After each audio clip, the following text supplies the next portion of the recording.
On the 118th episode of the HatTrick Sports Podcast, we will be talking about the MLB postseason. We will be making our Week 5 NFL pick'ems. We'll be talking about the top 5 most sacks in an NFL game, going over some FBS college football scores, and ending it off with some Hall of Fame.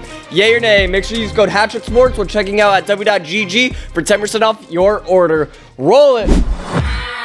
Welcome to HatTrick Sports, starring your host, Isaiah Carpenter.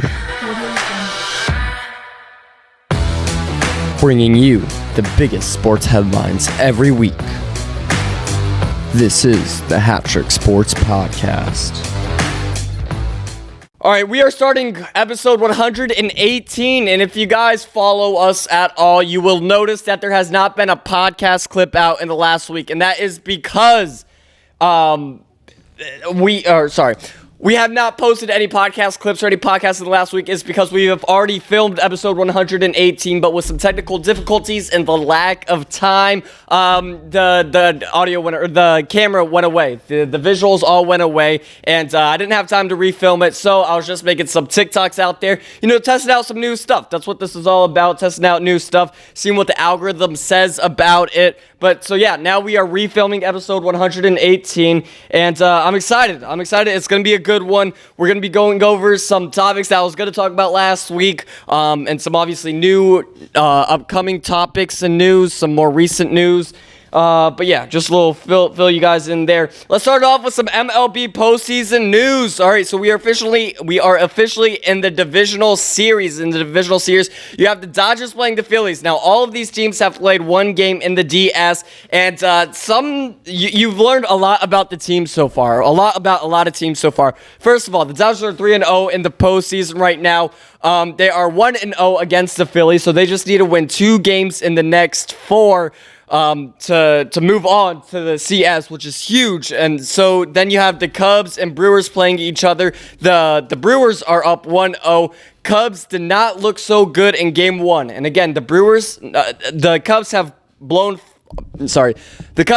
past all of their guys in the wild card, and the Brewers, getting that easy first free win in game 1 is big for the Brewers. You have the Yankees and Blue Jays. Now, the Blue Jays are the 1 seed, and they are leading the Yankees 1-0. I didn't watch a whole lot of this game. I wanted to, but I knew that New York did not look very good. And Toronto being up 1-0, again, as the 1 seed with the bye is big. You have that momentum. You didn't have to waste anything. The scariest part about teams, and as a Dodgers fan, I can tell you from experience, the scariest part about having the first round bye is you think you're going to be cold and stuff, and when you go into the DS, you're facing teams that have had that competition and have that not motivation, but that momentum, and going in cold, that's the scariest thing with first round bye. But Toronto got their game 1 win out of the way, and then Detroit ended up beating the Mariners, and they are up 1-0 now. And again, as a Mariners fan, you got to kind of be scared a little bit, and same as the Phillies. I think whoever wins that Dodgers-Phillies matchup wins the World Series. Now, I don't know who it's going to be. I still think it's up in the air. I still think that it should be 50-50 odds, and that's coming from an unbiased standpoint. The Dodgers, man, they're good at times, and then they're not good at times. But I think that the Dodgers, I think both the Dodgers or Phillies, whoever wins, can beat either the Cubs or the Brewers to easily make it to the World Series. And honestly, the way things are looking, if Detroit makes it to the World Series, either the Dodgers or Phillies could easily beat them.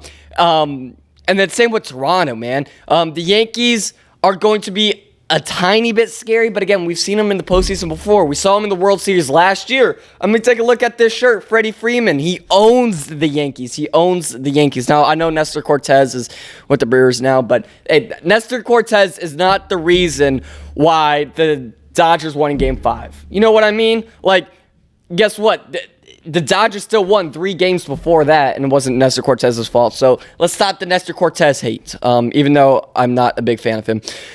But yeah, Dodgers and Phillies. Whoever wins this DS series is going to win the World Series. Clock it, episode 118 on October 5th, 2025. After Game 1, actually, I think I said it last week. It just didn't record. Clock it. Whoever wins this series is going to win the World Series. It's going to be fun. I'm excited. October is my favorite month by far because of all the sports and playoffs and football and college football. It's just so much fun. It's so much fun to just see all this unfold.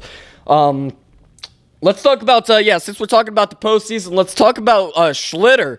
Cam Schlitter, who is a rookie. Yes, that is Schlitzer with the L there. Schlitter is a rookie right-handed pitcher for the Yankees, and he absolutely dominated on... He did absolutely phenomenal against the Red Sox, winning 4-0, having 12 Ks in 8 innings, and leading the Yankees to this DS. I mean, this dude is absolutely insane. He struck out. What was that? He struck out 12 guys in 8 innings. To beat the Red Sox 4-0 on Thursday night, and which decided the third game. So this was game 2 of that wild card. What was that? No, it's good. But yeah, part of the reason why the Yankees are still in the playoffs is because of Schlitter. He did absolutely amazing. Again, I thought he was going to go for the complete game. You could kind of read Boone's lips, and you knew that Schlitter wasn't going to go out for the 9th inning. You got to save him, and I get that. It's especially in the playoffs, it's more of a team. It's not all of baseball, but it's more of a team. Like you have to think ahead a little bit. And again, being up 4-0, 9th inning, you got to take Schlitter out. He did absolutely phenomenal. I think he had 116 pitches or something crazy like that. Schlitter's the next big thing. He's a rookie. This was against Boston, where he grew up. He spent 3 years in college in Boston, and then he had and then he lives in Boston in the off season. And yeah, against a division rival like that is big for the Yankees, and the Yankees need to keep Schlitter for as long as possible if he's going to be this dominant. 24 years old, rookie. And yeah, he could be the future of the Yankees. And he could be the next big thing of the MLB. Shocked. When I was watching the game, I was just shocked. There wasn't a whole lot of defense to be played. You look at it, they weren't hitting. The Red Sox couldn't hit the ball hard, and if they were, the defense was making the plays. It was the cleanest game that I've seen the Yankees play in a long time. But growing up a Red Sox fan and then doing that to them is absolutely insane. Let me see what else. What's going on? Schlitter's just insane. Let's talk about the Phillies 999 challenge, and kind of a disrespectful thing to the league of the 999 community. So if you guys don't know, the 999 challenge is when you go to a baseball game, you drink 9 beers, 9 hot dogs in 9 innings, and it's called the 999 challenge. And the Phillies, got word of this. Everybody kind of knows about this by now.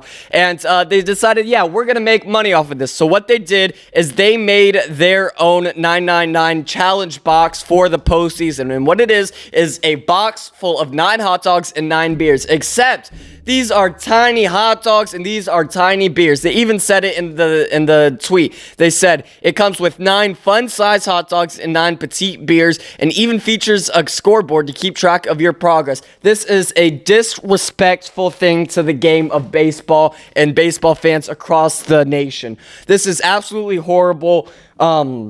9 mini hot dogs is cheating the system. 9 mini hot dogs, 9 mini beers. They're selling this for $54.99. It's a disrespect to the game. It's a disrespect to the league. And if you do this at Citizens Bank, where the Phillies are officially down 0-1 in the DS right now, you cannot go out and brag to your friends that you completed the 999 challenge unless you get 2 of them. If you get 2 of these boxes for $110, and consume it all in 9 innings, then you can classify yourself as a 999 completer. But if you haven't, then if you didn't get the 2 boxes, then you can't. It's cheating the system. This is the junior. This is the kids meal part of the 999 challenge. It's absolutely horrible. It's a disrespect to the game. And the Phillies, it's just another reason. It's not like they're gonna sell many. I mean, they're gonna be there's not going to be any more games played there after this series. I mean, the Dodgers are going to win. They're going to have to go home. They're going to have to eat their little hot dogs and beers and baby beers. And, have a good offseason. It's just a disrespect. It's just disrespect. That's all it is. And it's fine. I mean, the Phillies can do what they want to do. If they want to cheat the system. But guess what? It's not going to be good. And I've heard a lot of positive stuff about the 999 challenge. About the 999 challenge in general, it's a great challenge. It's great. But this, it's a disrespect to the game. Let's talk about streaming services. All right, so we are in a time where all of the leagues, NFL, MLB, NBA, NHL, they all have their own streaming services and contracts with other streaming services and whatever. They all have their own things going on.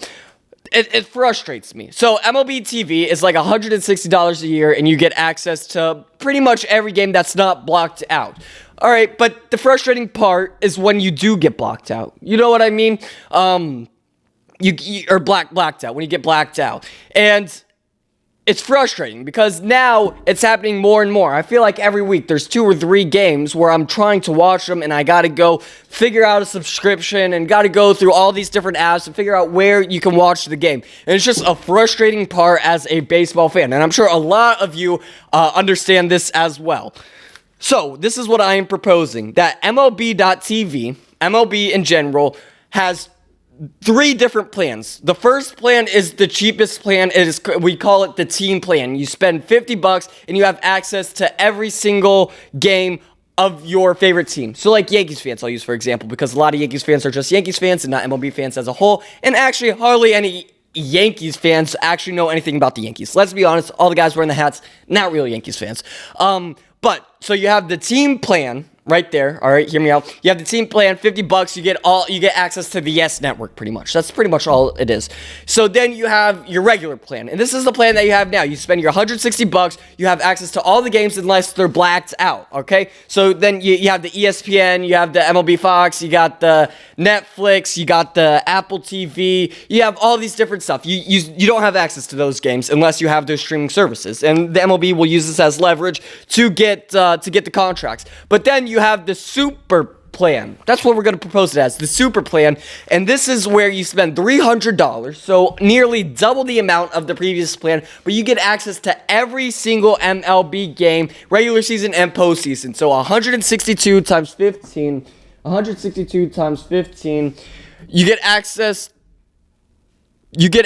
to over 2,400 games for $300 throughout the season. You don't have to worry about the streaming services. You don't have to worry about signing up, getting the different apps, all the different subscriptions, but you have to pay nearly double the amount of price. And I think that would make up for the money that the MLB would be losing from the streaming services. So the MLB would still have the contracts with the streaming services, except that they will have less viewers on those streaming services because of the people buying the super plan. You hear me out? Tell me this isn't the greatest thing ever. This is the greatest thing ever, and I don't know why the MLB doesn't do this. Now, I understand that they would be losing money from streaming services, but guess what? You would be gaining money because you would be having $140 more from each user and subscription.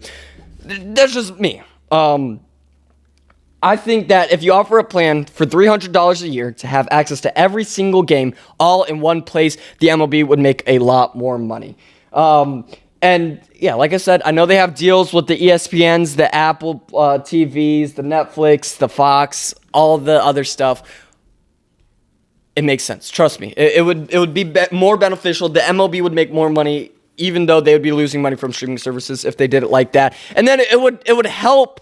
It would help baseball fans, like diehard baseball fans that are willing to spend $300 to have access to every game. Like, it would help them out. Do you always talk about? I always compare it to the Savannah Bananas. Like, they're all about fans first and stuff like that. Like, they have all this stuff on YouTube. It's just like that. You just gotta you could still make money by putting the fans first. You know what I mean? That's just my opinion on that. It just made me mad. It's just trying to watch the playoffs now. I know you need cable or Xfinity, YouTube TV, DirecTV, whatever. You can have access to ESPN on all that stuff. But then you get into like the HBO Max and stuff. It's just frustrating, man. Like, I just want to go to MLB.TV, click on the game I want to watch, and just watch it. I'm willing to pay the $140 extra. All right, now that I'm done with that rant, Let's move on to our Week 5 NFL Pick'em. So obviously we're not doing the Thursday night game. The 49ers ended up beating the Rams. I had the Rams anyway, so we're not doing that either. We're also not doing the Vikings and Browns game. We'll be talking more about international games, but that game is going on right now. The Vikings are actually down right now, 17-14, with 12 minutes left on the clock left. So we're gonna start it off with the 1 o'clock games. You have the Cowboys and Jets. Give me the Jets. You have the Giants and Saints, which I think this is actually going to be a really good game and tell us a lot about the Giants in general. Jackson Dart on the Giants did amazing last week. Can you do it again? Again, the Saints are the worst team. They are 0-4. Are they going to win eventually? Is this the game where they're going to win? Maybe, but I think this is going to be a great game. But give me the Giants. You have the Raiders and Colts out of the 1 o'clock games. Probably the best game out here. One of the best games on TV right here. But I think it's in Indianapolis, so I will take the Colts. You have the Dolphins and Panthers. The Dolphins, Tyreek Hill is out. Again, I'll be talking more about Tyreek Hill and his injury later on this podcast. It's being played in North Carolina, but the Panthers absolutely suck. Give me the Dolphins. You have the Broncos and Eagles. This will also be a pretty good game. It's in Philadelphia. The Eagles won the Super Bowl last year. They haven't lost. They haven't lost yet this year. In all of 2025, we're 10 months into 2025. The end of last football season, all the way into the playoffs. They'd never lost in the playoffs, obviously. Won the World Series, and then they haven't lost yet this year. So you got to go with the Eagles. Yeah, the Texans and Ravens being played in Baltimore. Give me the Texans. The only reason why I'm picking the Texans is because Lamar Jackson's out. I originally had the Ravens, but I think that the Texans will win because Lamar Jackson's out. You have the Titans and Cardinals. Now, the Titans are 0-4 also, I believe. And the Cardinals aren't horrible. They're 2-2, but they're in a hard division. You know, the Seahawks are in the division. You have the Seahawks, Rams, and 49ers. It's a pretty hard division. But they are better than the Titans. So give me the Cardinals. You have the Bucks and Seahawks. The Seahawks look good. The Seahawks actually look really, really good. It's in Seattle at Lumen. But at the same time that the Seahawks are playing, the Mariners will be playing. It has no effect on the game whatsoever. The Seahawks are still going to get the win. You have the Lions and Bengals. This is an afternoon game. Give me the Lions. You have the Commanders and Chargers being played in Los Angeles. Give me I'll take the Chargers for that one. You have the Patriots and Bills. I don't know if I'll ever go against the Bills this year. I'm not a Bills fan. I root for the Bills, but I wouldn't say I'm a Bills fan. They're just really good. It's the Patriots. They suck. Give me the Bills. And then for Monday Night Football, we get one game Monday Night Football. You have the Chiefs and Jags. I feel like the Chiefs have had a lot of Monday night and Sunday night football games. No effect on the game whatsoever. The Chiefs are still going to win. So those are my Week 5 NFL Pick'ems. Let's see how we do. Overall this season, I feel like we're at a pretty good rate right now. Last week we had a rough week, and the week before we had a rough week. But we're not doing horrible. We're not doing horrible this year. This is big news.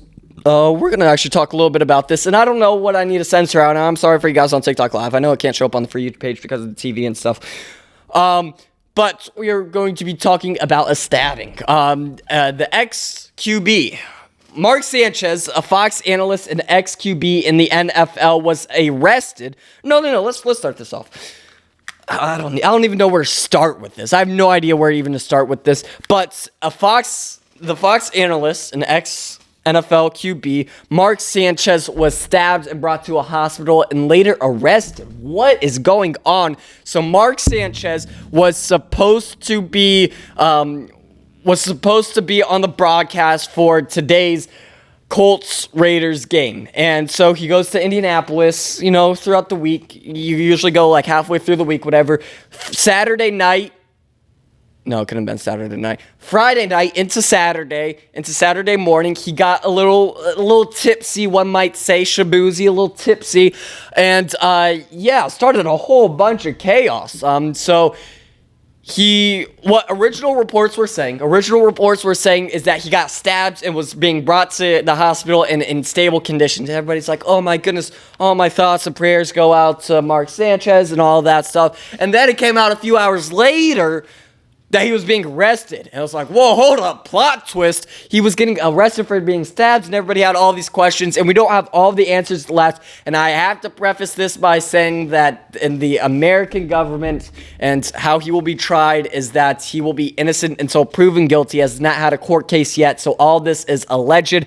None of this has been proven a fact yet, and he has not been proven guilty. And as of right now, he is an innocent man. But former NFL quarterback and current Fox Sports broadcaster Mark Sanchez was arrested by Indianapolis Metropolitan Police Department on Saturday morning, early Saturday morning, Friday night, one might say, and is facing 3 charges in relation to an incident where he was stabbed and taken to a hospital. He was arrested at the hospital on suspicion of battery with injury, unlawful entry of a motor vehicle, and public intoxication. So, using my critical thinking skills, what happened was he got to a bar, he got a little tipsy, all right? He was mad because one of those grease trap drivers, there's in the restaurant industry, there's grease traps, and there are drivers that drive around and clean them, clear them, whatever. And Mark Sanchez was mad because the truck was blocking an alley. So what he does, allegedly, is he breaks into the truck, starts fighting with the guy. Now, he's drunk. He was just at a bar. He starts fighting with the guy. The guy that was in the truck, the grease trap worker, we will call the grease trap worker, I don't think his name's been out there, but grease trap trucker. He starts fighting with Mark Sanchez, whatever. Mark Sanchez broke into his truck. He pepper sprays him. Pepper sprays Mark Sanchez, all right? That does not stop Mark Sanchez. So what he does next, he whips out his knife and stabs Mark Sanchez in the chest. Hold up, what is happening? And then, again, a whole bunch of stuff happened. It wasn't immediately reported to the police. The police saw a trail of blood leading back to Mark Sanchez. They bring Mark Sanchez to the hospital. And again, that's what all the news outlets went out. Oh my God, Mark Sanchez got stabbed and stuff. And then he was arrested. Then he was arrested at the hospital. He needs surgery for his chest because he got, stabbed in the chest. He's in stable condition. Again, all alleged. I don't have all the facts yet. I read part of the police report. I read all the updates. I'm putting this on Mark Sanchez, allegedly. Again, we have not heard Mark Sanchez's opinion or his side of the story, but we have a police report. It's just like, dude, I get it. You were intoxicated, and not everybody's in the right mind when intoxicated. But do better than that, man. Like, you got stabbed because you were mad that a truck was blocking an alley. Like, I don't think it's official yet, but my greatest guess is that he is no longer going to be a broadcaster for Fox. He has plenty of money. We went over this earlier. The idea is still shocking. He has about $66 million in career earnings just through the NFL, and then whatever Fox is paying him, which I'm sure is similar to what he was getting paid as an NFL QB. Most notably known for the Jets for a few years, and then he got passed around to like the Ravens. I think he finished his career out. Cowboys maybe. I'm trying to think. It's just wild. He's no longer going to be employed with Fox. And he was supposed to call this game. So I'm wondering, I doubt they'll say anything in the broadcast of the Colts and Raiders, but I'm wondering who they replaced him with, and it's just going to be an interesting, it's an ongoing story. The story's not finished yet. It's just wild.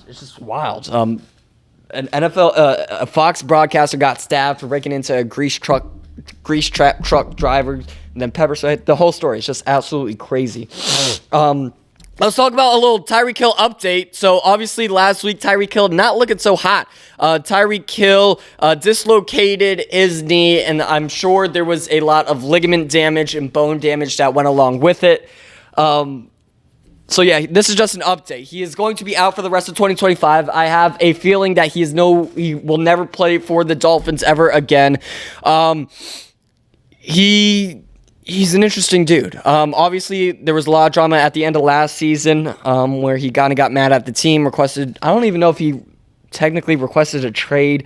He did not want to be in Miami anymore. This is not good for the Dolphins, though. They are, I believe, 1-3 at the time of this recording, potentially 1-4, potentially 2-3 by the time this comes out. But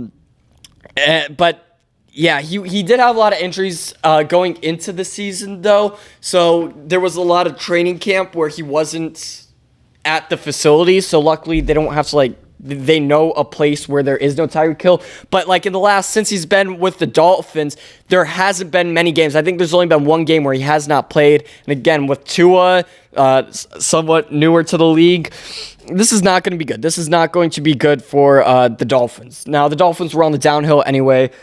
But yeah, he'll be out for the rest of the season. What is the usual? Dislocated knee. We'll see if he comes back. I doubt he'll come back the same. We rarely see guys come back the same. Nick Chubb did the same thing in college in 2015 or something like that, and came back and is obviously in the NFL now. But yeah, I think there was ACL damage, PCL damage, MCL damage, and LCL damage in his knee. It's just not good for Tyreek Hill. If I played for the Dolphins, I would probably try not to have my name associated with them right now, just because of how bad they are. But the injury, it just sucks. His career is potentially over. He might be able to come back. I doubt that he'll be back, that he'll be the same as what he was. All right, let's move it on. Move it on to, here we go. Let's move on to here we go. The top 5 most sacks in a single NFL game. So sacks have started to be recorded in about 1982, I believe, is when we can track how far sacks go. So we have a 5-way tie for first place. All of these teams have 12 sacks in a single game. You have the Dallas Cowboys on November 20th, 1966. They were playing the Pittsburgh Steelers. You have the St. Louis Cardinals in playing the Baltimore Colts in 1980. You have the Bears playing the Lions in 1984. You have the Cowboys playing the Houston Oilers in 1985. And then you have the Giants playing the Eagles in September 30th, 2007. So all of these are way past, but I saw the newsletter thing that I get sent, and I just had it. 12 sacks in a single game is a lot. There are some teams that have yet to have 12 sacks. How many sacks? Let me look up. How many sacks do the Broncos have so far this season? Right now, they have 15 sacks. After 4 weeks, the Broncos have 15 sacks. These teams did it in one game. It's unbelievable. Let's talk about international games in the NFL. They make me so mad. International games are the worst thing to come out of the NFL. And I know I'm an American and I want everything to stay in America. Now, Roger Goodell wants to expand the NFL to outside the U.S. And I'm fine with expanding it to Canada and Mexico like the MLB does. I'm fine with all of that. I don't have a problem with that. But it's these games that are in Europe. The Vikings right now are playing in Europe for the second straight week. And now, sure, they are both away games for them, but that's absolutely horrible. You're telling... He said this thing. He said that he wanted 16 international games in these next upcoming years, one for each team. He wants every team to play internationally. Horrible. Now, I'll talk about the cons first. The cons. A team is losing their home game. Obviously, with only 17 games, if you lose a home game, that's a lot. That's a lot. That's the equivalent of 10 games in the MLB. So you're losing a home game. Second thing is the jet lag and the time zones and everything. It's just absolutely horrible for the players. They don't want to travel to Europe. Sure, don't get me wrong. They want to travel to Europe. They want to see Europe, whatever. They don't want to be playing in Europe. It's just absolutely horrible. And this is what I'm proposing. If you start having more international games, this should be a must, and this is going to make the NFL billions of dollars. And I'm willing to just give you guys the idea. I don't want any royalty or anything in this. But if you are going to have all of these international games, you have to have the broadcasters and commentators have that accent. this game, like the Ireland game and this London game and whatever, they need to have the London accent. You know what I mean? If we're going to make it international, let's make it international. So that's just my idea. I'm giving that out to the NFL. You guys can use that all you want. But yeah, every team to have an international game is absolutely dumb. Like, you're making the scheduling hard. You're making the teams hard. Like, it's a very... During the 17 weeks of an NFL season, there is a lot of... There are a lot of, like, guys are busy every day. They might get the Monday...